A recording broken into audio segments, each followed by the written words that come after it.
السلام عليكم ورحمة الله وبركاته. in badan oo ka mid ah khudaarta iyo cuntooyinka ilaahay nagu arsaaqay waxa haddana ilaahay inooga dhigay kuwa jidhkeenna u leh caafimaad aan la soo koobi karin.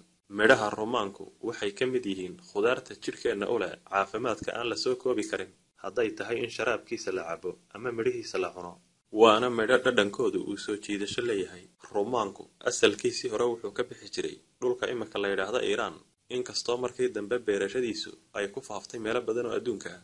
Sharaabka laga sameeyo rumaanka waxa lagu tilmaamaa sharaabka ugu fiican ee wanaajiya caafimaadka caloosha iyo dhammaan uurku jirta.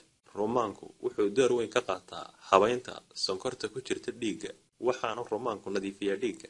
waxaanay dhakhaatiirtu kula taliyaan dadka qaba xanuunka sonkorowga inay isticmaalaan diirka rumaanka oo sharaab laga sameeyey.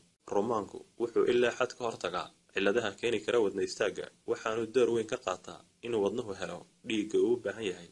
waxaanu ka hortagaa inay xidhmaan halbowlayaasha wadnuhu ama ay cidhiidhi galaan. Rumaanku wuxuu hoos u dhigaa khatarta kolestaroolka halista ah. Rumaanku wuxuu daweeyaa dhiig yaraanta, waxaanu firfircooni badan siiyaa dhiigga cas, waxaanu jidhka ka caawiyaa helitaanka oksijiinta uu jidhku u baahan yahay. Rumaanku wuxuu jidhka ka ilaaliyaa unugyada fidin kara kansarka. isla markaana koob sharaaba oo laga sameeyey rumaanka oo aad subaxdii cabtaa waxay jidhka dawo uga tahay dhammaan noocyada kala duwan ee infekshanka. dhinaca kalena, sharaabka rumaanka waxa lagu sheegay sharaabka ugu waxtarka badan ruuxa dumaraha ee uurka leh iyo ilmaha caloosha ku jiraba. waad mahadsantihiin.